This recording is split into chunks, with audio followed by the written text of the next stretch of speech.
siifan baay'ee galatoomii nu wajjin turtii taasisuudhaaf fedhii agarsiisuu keetiif mee jalqaba eessatti dhalatte akka guddatte nutti murraa eegalla. Ani keetti dhaladhe magaalaa Adaamaati. Garuu waan keessaa qabu tokko sin qabu kan guddadhe gara Arsii Aanamuuneessaa gara magaalaa Qarsaa kan jedhamu gara baadiyyaa irratti guddadhe. Mee sana booda gara biyya Neezerlaand deemte yoon dogoggoruu baadhee umurii kee waggaa 15tti mee maaliif deemuu dandeesse adeemsa imala keetillee nutti himi.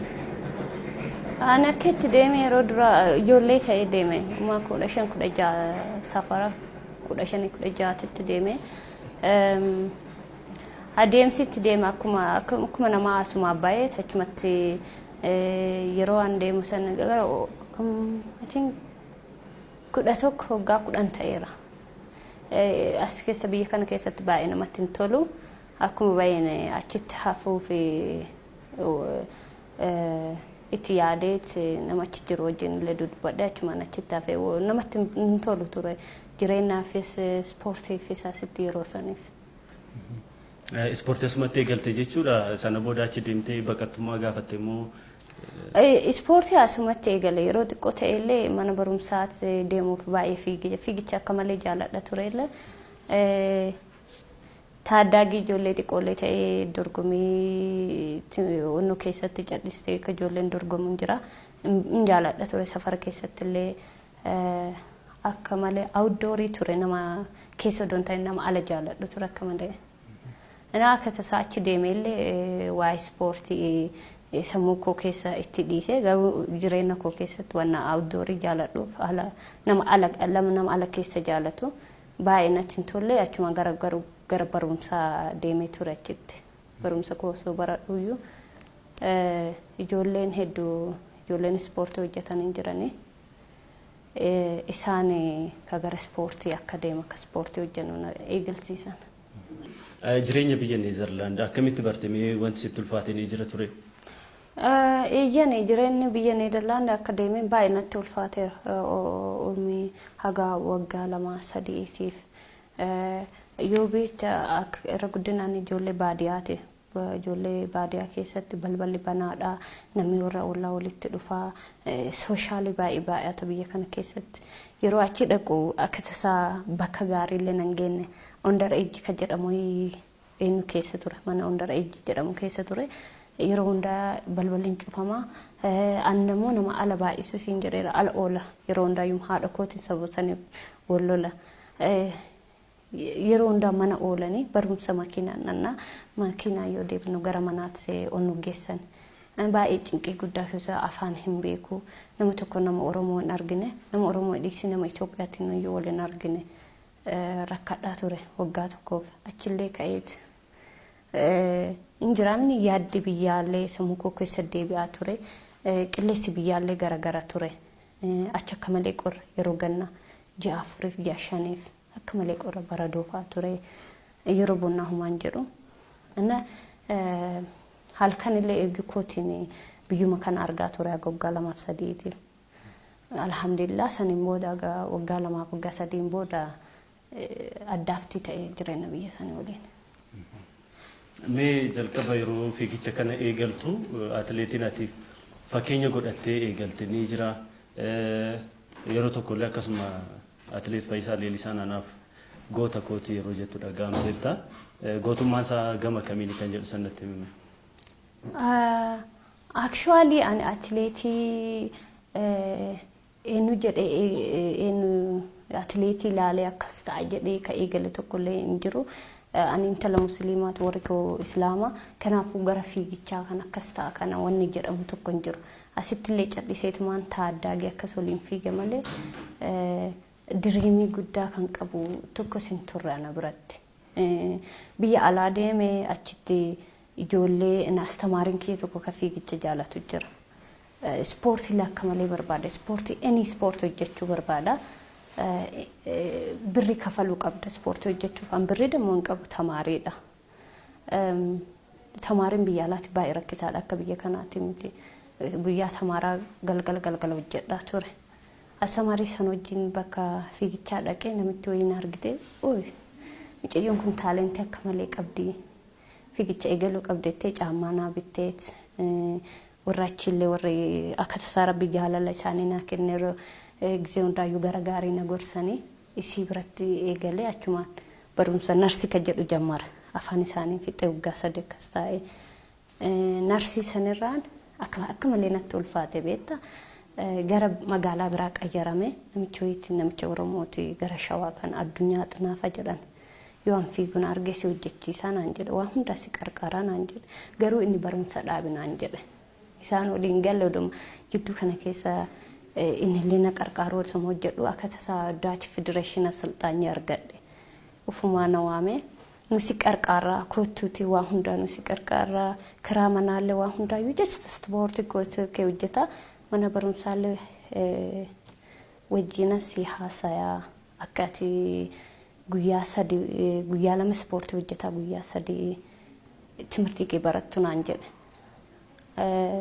barumsa koolla akka malee jaalladhaa ture inni akkasi haasa'e fokkosii gara lachuyyuu timirtii kootii barumsa kootii fi ispoortii kootitti illee fokkosii godhe alhamdulillah gara 2012 isa bira dhaqe 2013 faranjiidhaan jechuudha 2013 akka malee suksesii ta'e oduma beeki daa'imman liigii galee daa'imman liigii gaarii fiigee sa'aatii minimaa fidee 2014 actually ijoollee top the world jedhamu keessatti galee ijoollee olompikii kanneen fiigan mo'achuu jalqabe successin ki actually akkuma nama hadda ka'ee boru succesii ta'e alhamdulillah ageessias natti ulfaate malee ana gara kootiin difaay fayyisaa dhamuun fayyisaan baay'ee uummata Oromootiif godheera gochi qarshii qofa gochi waan biraa qofaa miti yeroo olompikii nama miiliyoona meeqatu laala achirratti mudhisee rakkoosa mudhisee nama hedduu adiidhaan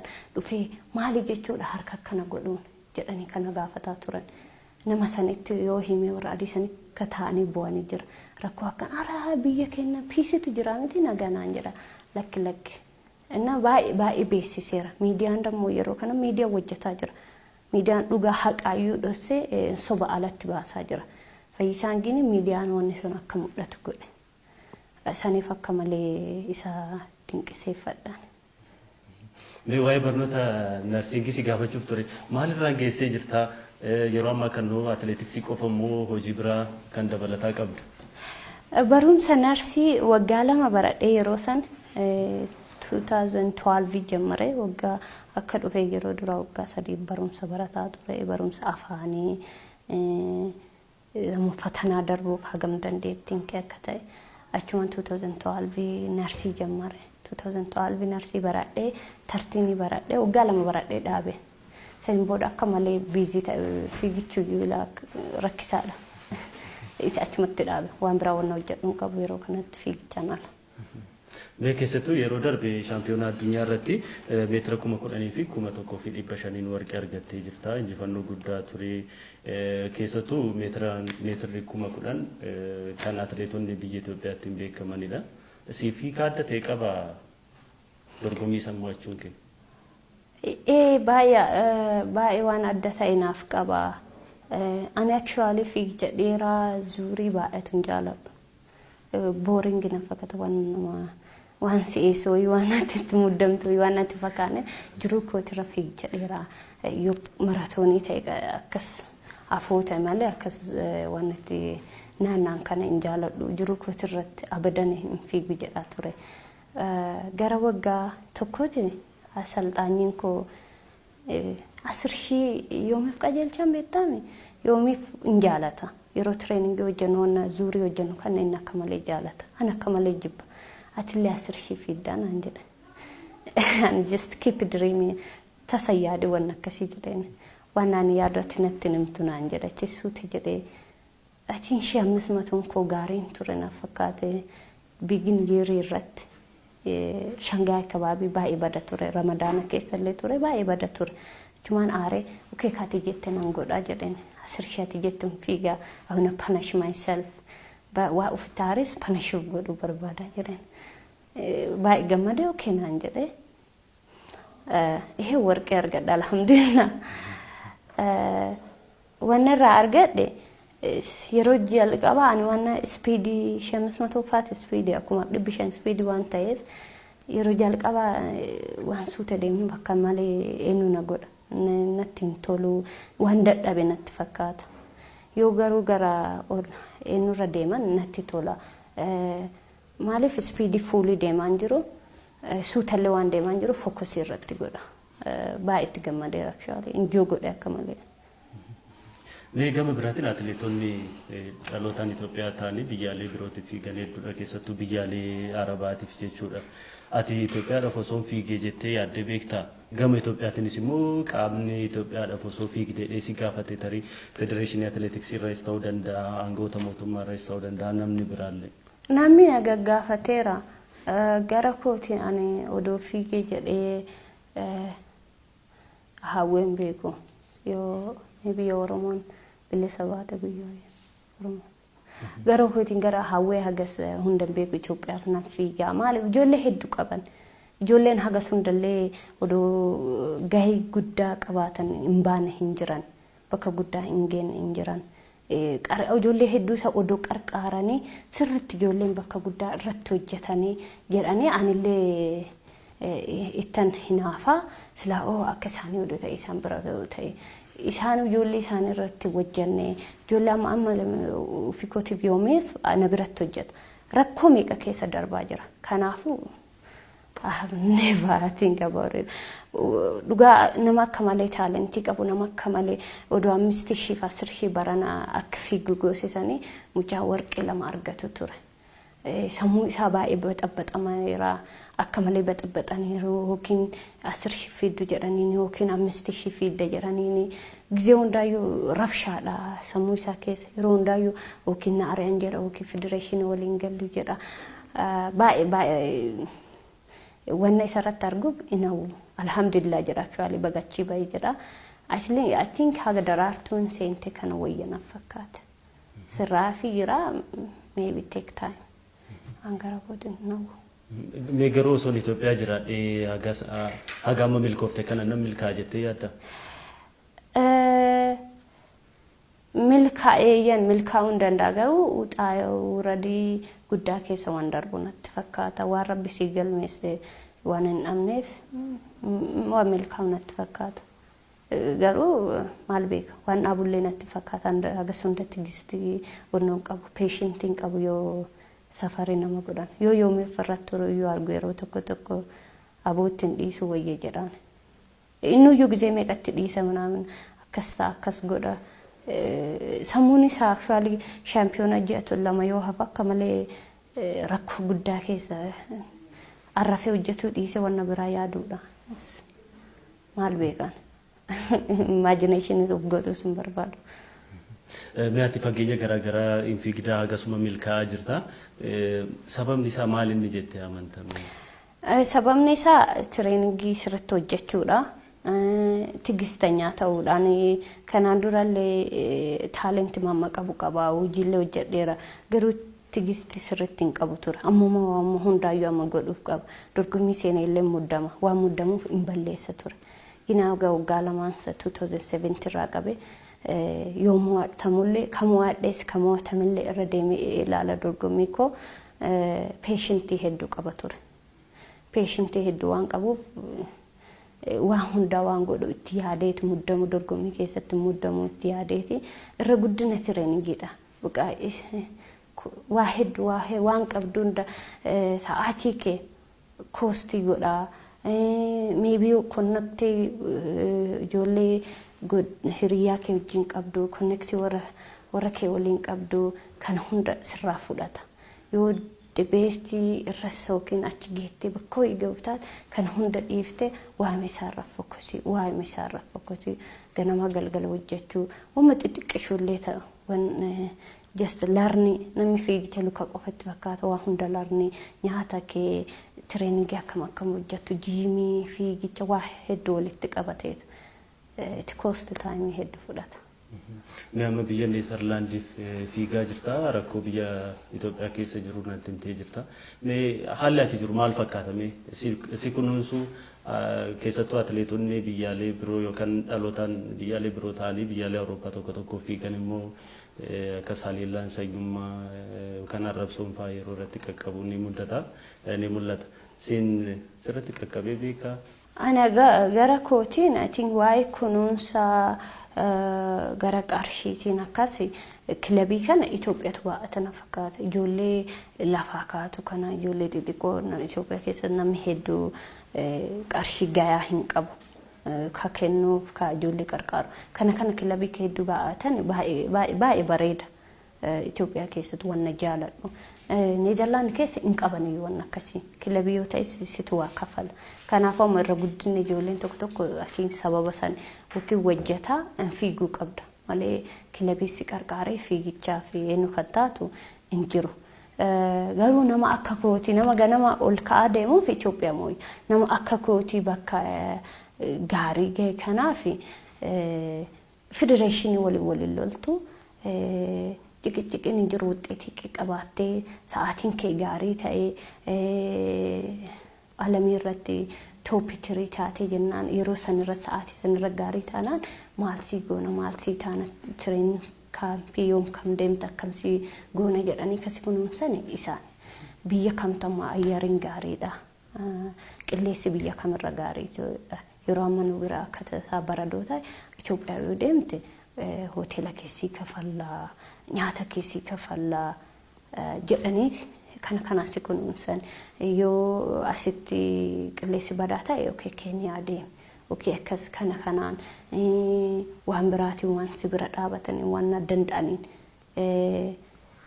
يو لفتسون أو أتاي أو أسانا كمتاكا براتشو بربادو ديميتين فيزيتي ودي تربان تقولي تاي نوك أرشين سبرت آبنا يا دان اللي نمفودين نياتا واي نياتا بيكو كان أكسي غرسو ينو قداني جيمي كسي وجاتشي سو ينو سي قداني كان سبرت آبتني ne halilan yo kan racismi wanti simdati jira kala dura kasi ana namni tokko ka yeroo dura do lamuma biyya sanin argatime ka mudatun jiraan gara kootiin agammaawne na mudaten jiru me erga athletics kan eegalte booda wanti buufadhe jettu maalinni amma fakkiya atleetonni investment kana keessatti yeroo hojjetan mul'ata maatii isaanii gargaaru maal kun jira waa isa wanti dubbachuu barbaadu jira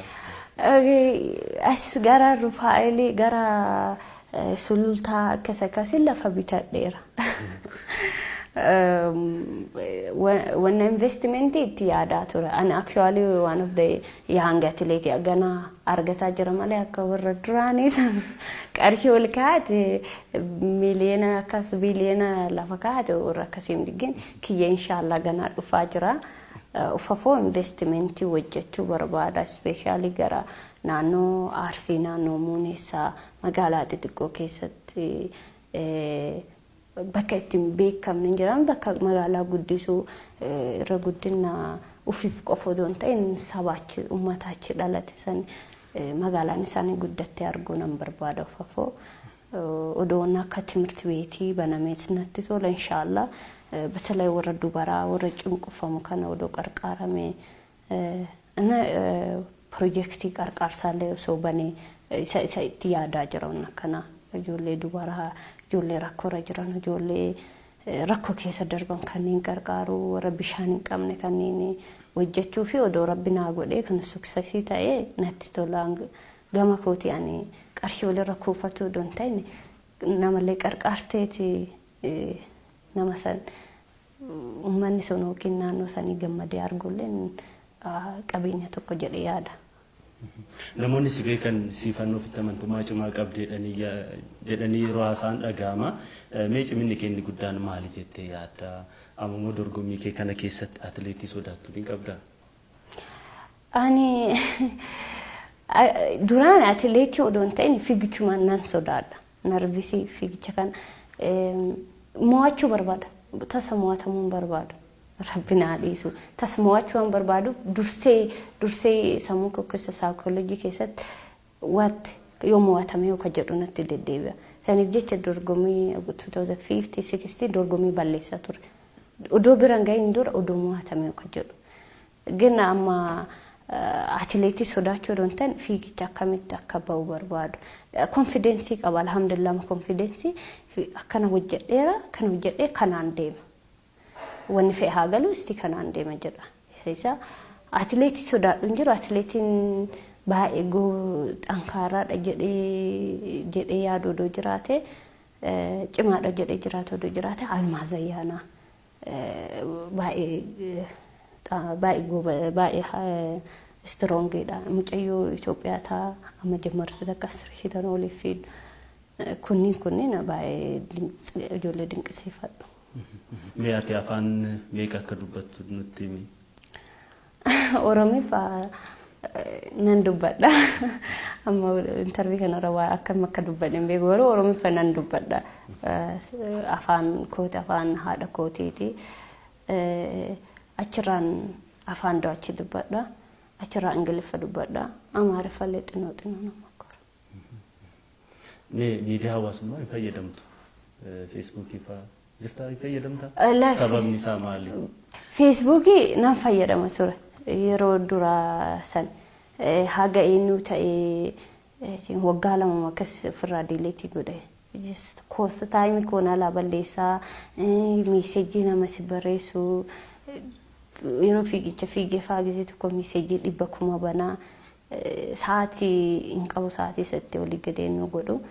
Actually nama akka kootiitiif social meediyaan barbaachisa beekumsa ol beeksisuuf gara kootiitan waan gaarii gara kooti waan itti amanuu fiigicha keerra goobasii ta'uu barbaade isarratti eenyu taanaan nagaa namni na beekee beekifaati. Mee siifan bultii jaarrattee jirtaa? Dhiyooma kana nikaa godhadheera gara ji'a akkas ta'eera. Abbaa warraa kee biyya kamii akka ta'e? Abbaa warraa koo Wallagga Naqamteedha. Toleme gaafin inni biraa keessattuu leenjisaan kee kan duraanii Albeeltoo Saalaazar qoricha nama jajjabeessu hojii wal qabatee dorgommiirraallee ittifamanii turanii hojii isaanirraa. Ati immoo nama sana wajjin uumama qunnamtii akka hin qabaannee fi gochi raawwatameera jedhames si leenjisoo osoo eegaliin dura akka ta'e himaa turte. Hojii kee irratti yookaan dorgommii kee irratti miidhaan inni qaqqabsiise dhiibbaan inni qaqqabsiise jira? Akkuma jette wannoollee yoo laalte waan ana wal ga'uun qabu waggaa 10 dura wanna uumame gara kooti Alberto kan beekan dhugaa siin jedha nama gaarii namaaf yaadu nama hojjetee bakka guddaa ga'u ijoollee asalxaanyii arge keessa kanaan durallee asalxaanyii adii qaba ture Dutch namaaf yaadu garuu Albertoon caamaa taa'e ijoollee fidhaa yoo ijoollee luka dhukkubee baay'ee hojiin olii gannaanaa rakkoo san furmaata fiduuf jecha injirii isa biratti eenyu itti akkuma naayikii keessa waa hojjetu paaworii hedduu waan qabuuf garasiin baay'ee si qarqara nama gaariidha guyyaa faamilii isaa eenyu qabuun ayyaanaatiin nu bira ijoollee tireeningii fa'aa kennaaf akka malee nama eenyu isaa leenjisummaa isaatiif bakka tokkoffaa kenna ijoolleef tokkoffaa kenna achirraa warra isaati faamilii isaati nama akkanaati isa beeka ka uumame jedhan waggaa 10 dura waan an keessaa beekus hin qabu warra kan jedhe qofa doonteen ka barreeffamillee jarruyyuu ati apologize wanna godhuun qabnu wanna sitati hojjetteerta beekaa doonteen sitati hojjetteerta waa hojjetteef qaxxaamuu qaba nama gaarii akka taateen beekne namni jedhanii wanna ka isaan barreessanii ka ittiin panashii godhanillee saniin garuu miidiyaa irratti ka dhufu waan biraatiin. Angara kootiin wanna tokko wanna argee hin qabu wanna narra ga'illee hin qabu gara Alberto irraan nan dhufe. Garuu of course baay'ee rakkadheera baay'ee wanna hin beekne keessatti wanna ani keessa wanna keessaa hin beekne keessatti ani waggaa lama odda isa bira dhaqee. Odoo yeroo kanatti namni tokko waa hojjetu barbaade nama akkanaa bira dhaqu already waan soqamaa jiru sillee gizee hunda silaalan jechuudha. Isa bira dhaqee isa ufoo gizee hundaayyuu teestii na godhan gizee hundaayyuu nama rammaran gizee hunda asittillee kaleessaayyuu amma mirmaraa qaba ture akka drug free ta'an bakka hundatti. Alberto bira dhaquun durallee ani sa'aatiin kiyyees meedaaliyaa illee nan qaba ture. Isa birallee dhaqee dammoo namni wanna kana dalagu konstaantii miti yeroo hundaan konstaantiidha. Bar'een gada baranillee ta'eera hojii asadii afuriiti konstaantii dura galamu wancaatitti warra kana dalagu irra guddan yeroo tokko fiigan yeroo tokko badan. Namni tokko maaliif isa bira dhatte jedha maal akkas taate jedha diraagiidha jedha. Baay'ee awwaan sammuun koo jeeqamu adoon waan beeku tokko hin qabu maaltu nagaa jedhaa ture duraan. Inni waan namni akkasiin jedhu is like akkamitti ta'uu danda'a ani ganama galgala teessee na godhani akkamitti akkana namni naan jedha. Yeroo ammaa kana dammoo sirriitti wanni miramaraa maashiniin isaa maaliin isaa teknoolojii haayee nama waan kana fayyadamu yoosuu qaban. Baay'ee nagaddisiise infektiilee hedduun irratti godheera batalee guyyaa dorgommii waa hedduun iyyuu atilis sammuu namaallee nu godheera gara kootiin inshaallah bara dhufu nama bira deemeetiin waan amma ta'e kana akkan eenyu ta'e mul'isu barbaada. Mee piroojeektiin akka jalatti leenjaa turte inni immoo cufameetiin jira amma muraasa naa eegalteerta leenjisaa haaraa argatteerta moo leenjisa haaraa manaajarri koo arganiiru. Piroojeektiin cufameera namichi wayii hin jira ka isaa wajjin leenjisu duraan. Garuu ati anaaf yoomii fi gara biraa deemna nuuf fakkaata leenjisama kama biraa kama isaan waliin wanna tokko walitti hin jennu. Beekama beekuu dandeenya? Hin beeku sirriitti maqaa isaa. Akkasnaan jedhaniiru garuu as Ameerikaa keessa ta'e magaalaa Saa'udoon ta'e magaalaa biraati. Atileetii dubartii cimtuu bara kanaa badhaasni si jala miliqee jira. Na miliquun qabu ture jettee yaadda waan sitti dhagahame?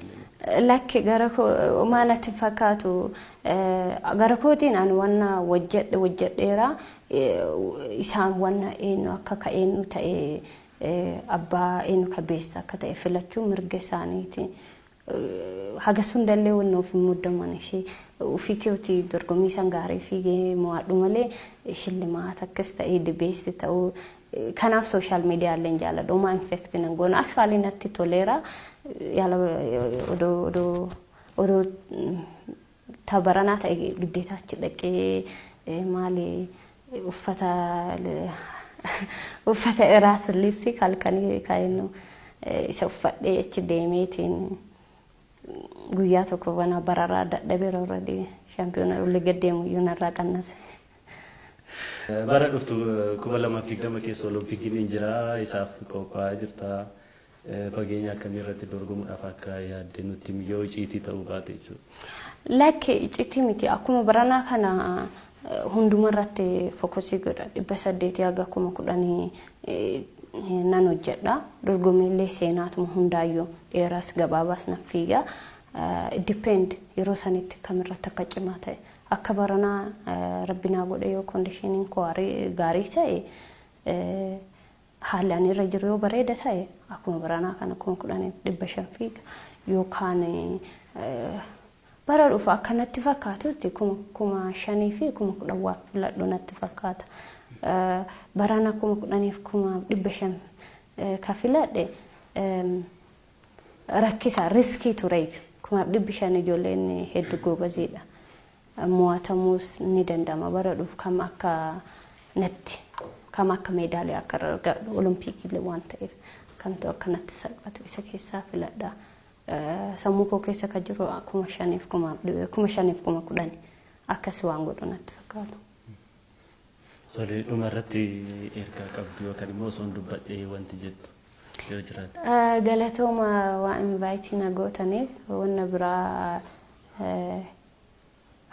waan jedhu keessaa waa atileetii Itoophiyaa ijoollee xixinnoo irratti odoo hojjetanii baay'ee bareeda jira. Ijoollee xixinnoo kun waggaa 12, 13 isaan odoo dura biyyuma hundarraa deemanii especially Oromiyaa irra deemanii odoo laalanii hagam akka taalentii yoo san baafachuu danda'an amma garuu taalentii addaana hin wal jalaa dhaheera hundi isaaniitu wanna waggaa meeqa hojjetee dhufuuf sirriitti hin beekan. ijoollee namni hojjete ka hojjetutu irra fiiga akka jedhutti yoo dhagaan ta'e. Timirti beeti ka jedhamu yoo dhaabuu baatanii ka duraan timirti beeti keessatti fiigaa turre. Dorgommii timirti beeti isa odoo dhaabuu baatanii. Itoophiyaa yeroo baay'ee dhuftaa siifan? Amma waggaa 3 waggaa dhufaa ture. Waggaa 3 waggaa dhufaa ture. Ijoollee fira kootiyyuu ka beeku ijoollee xixiqqootu jira. Akka malee danda'anii akka malee goobaziidha. Even ijoolleen obboleeyyan kootiyyuu gini ijoolleen warra rakkataa qofa kamaaragaa hojjetu. Warri sirriitti yeroo tokko hin hojjettu ijoollee. Yoo garuu ka timirti beeti san fiisisan hundi isaaniitu hin fiiga. Yeroo koo akkas ture. Ka timirti beeti kompitiishinii hin jiraa miti akkas ture. Akkasitti yoo san baasta ijoollee taalentii amma dhaabbateera na fakkaate. Odoo inni sun dhaabbatu baay'ee bareeda ijoolleen sirriitti ba'an ijoollee sila. Baay'ee galatooma. Galatoomaa isinis. Baay'ee galatoomaa baay'ee.